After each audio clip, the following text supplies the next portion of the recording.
મોટા અને વિશાળ થવા માટે ન્યુટ્રિશન અને પ્રોટીનની જરૂર પડે. જીવામૃત આ બધા મિક્સર થાય ને એટલે આવું લિક્વિડ બને. એ લિક્વિડને આપણે પાણી છાંટવી ને એની હારોહાર છાંટી દઈએ. બીજા એને ભેગા કરી છાંટી દઈએ.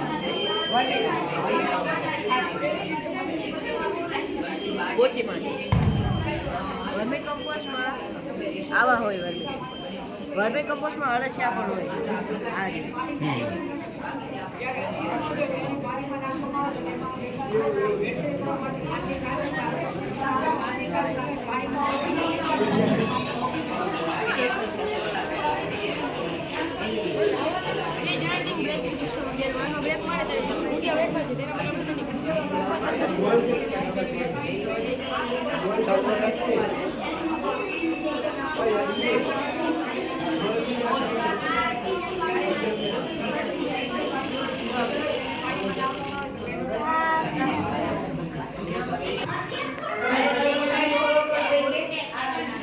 આવો આવો આ બાજુ આવો કઈ સમજાવો કઈ.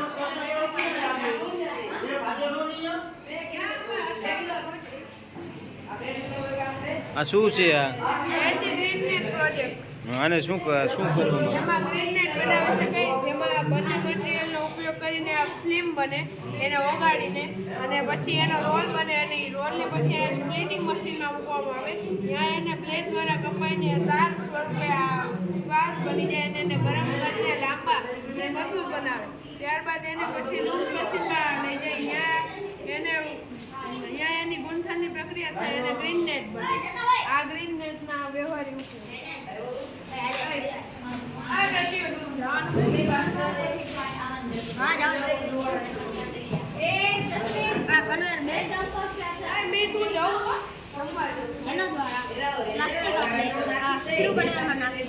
સ્ક્રૂ કન્વેયર એને પાણીમાં ફેરવી પછી તે પાણીમાં 100% શુદ્ધ પછી આ વોશરમાં તે ઘસરણ પામીને ડીવોટરિંગ પંપમાં છે.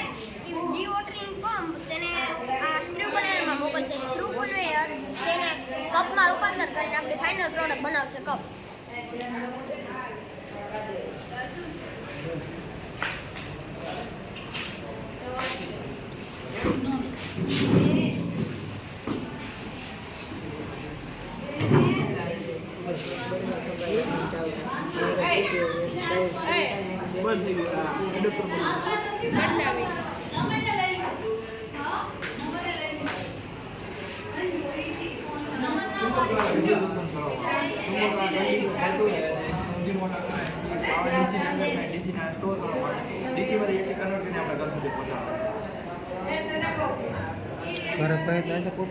આ થાય જ મેં કર્યું હતું. હું વાયર બેન જ છું, હું આ ધંધો કરું. હા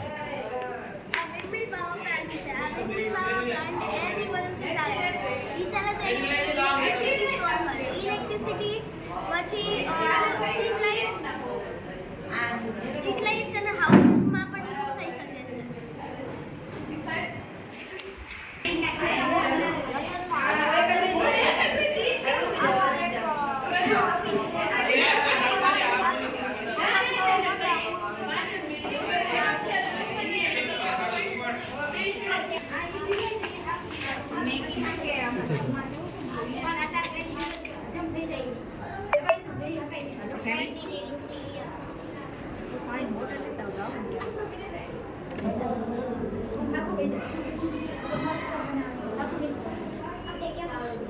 My project is transportation. Transportation then होते हैं पहला land and sea, उसमें होता है हेलीकॉप्टर एंड बाद में आता है मोटर ट्रांसपोर्ट, उसमें होता है बोट एंड शिप, और बाद में आता है तो लैंड ट्रांसफर, जो कि आप देख सकते हो मैंने बनाया वो लैंड ट्रांसपोर्ट. उसके बाद आता है फ्यूल. फ्यूल के बिना गाड़ी नहीं चलेगी, इसलिए डीजल, पेट्रोल, सीएनजी और एलपीजी है.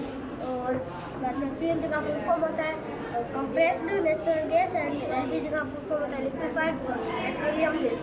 और बाद में आता है सेफ्टी हमारे लिए बहुत जरूरी है. उसके उसके बिना हम गाड़ी नहीं चला सकते, इसलिए we should drive carefully and slowly, we should follow traffic rule and use helmet. बाद में सीट बेल्ट भी हम यूज़ कर सकते हैं। और बाद में आता है signal. Red light means stop,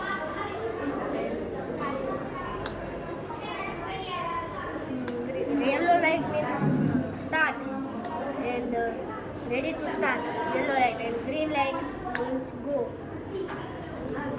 और हमें कभी भी है ना ट्रैफिक रूल का सामने हमें आवाज़ नहीं खिलानी चाहिए, क्योंकि उससे ट्रैफिक रूल को हम फॉलो करेंगे तो हमारा एक्सीडेंट भी कम होगा और ट्रैफिक भी कम होगा।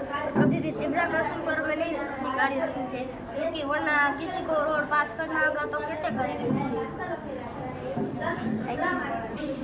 વરસાદ આવશે, વરસાદનું પાણી છે ને કલેક્ટર ટેન્કમાં જશે, કલેક્ટર ટેન્કનું પાણી છે ને ફિલ્ટર થઈને ને વેલમાં જશે, વેલનું પાણી છે ને હાર્વેસ્ટિંગ સિસ્ટમ થઈને ને ફાર્મિંગમાં જશે. એટલા બધા લોકો એને જલ્દી ગ્રો કરવા માટે એને કેમિકલ નાખતા હોય છે, અને આપણે કેમિકલ ન નાખી અને એને સારી રીતે એને નેચરલ ફર્ટિલાઇઝર આપણે યુઝ કરી તો આપણી માટે પણ સારું જ છે અને બીજા માટે પણ સારું જ છે.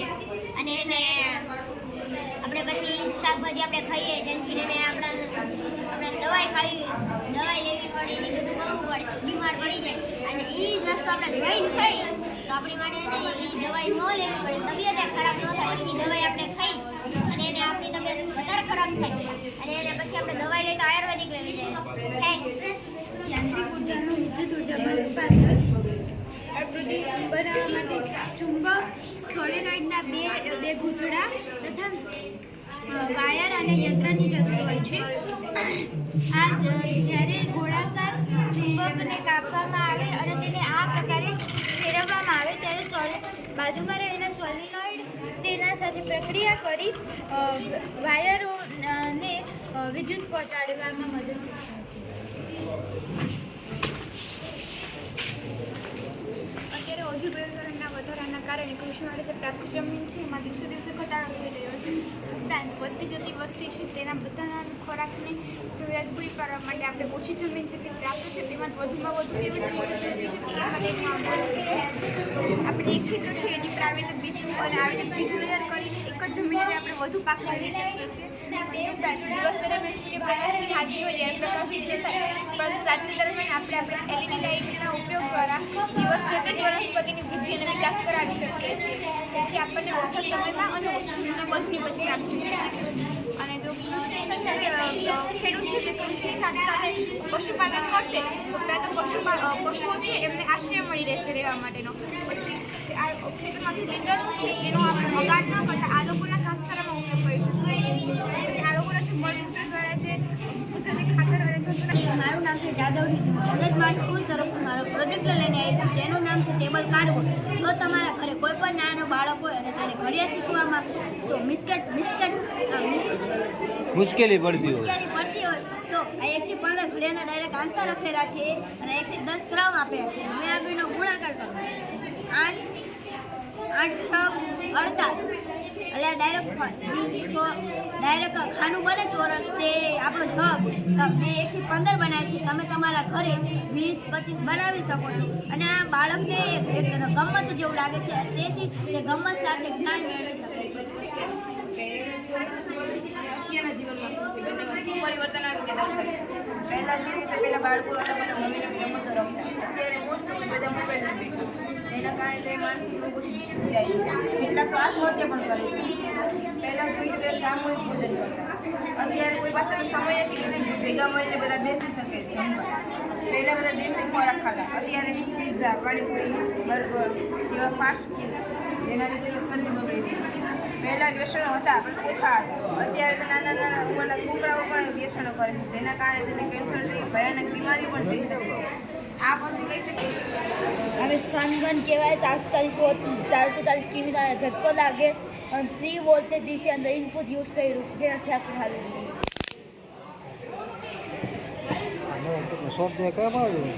ઝટકો બનાવ્યો, ઝટકો જે દબાવો તે વખત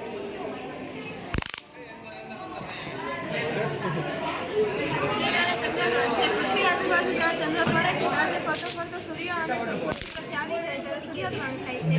જ્યારે સૂર્ય અને ચંદ્ર વચ્ચે પૃથ્વી આવી જાય ત્યારે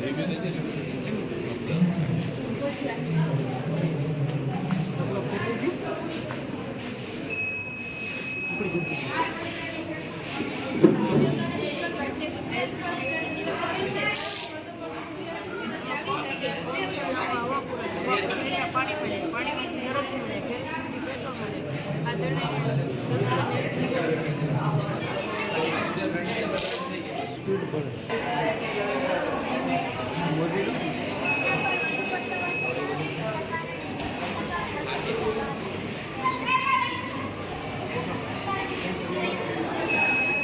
સેન્સર સમજ્યા તો ખરા હવે દાવો દે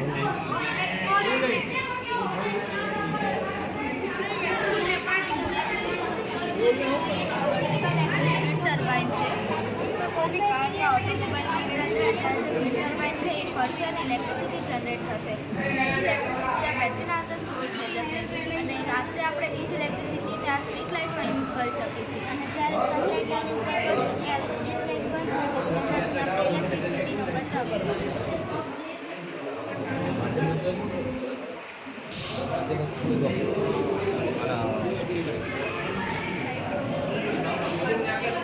આપણે સૌ જાણીએ છીએ કે દ્રવ્યની 3 અવસ્થા છે ઘન, પ્રવાહી અને વાયુ.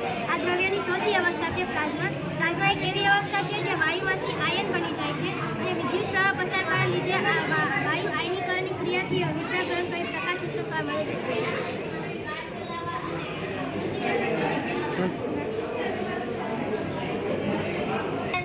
અને smart glasses for the blind.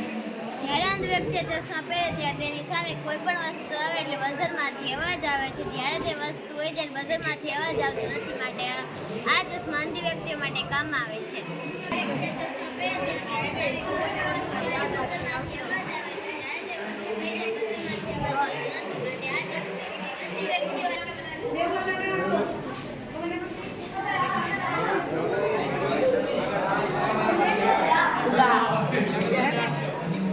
અમે તમારા બાપ પૂછતા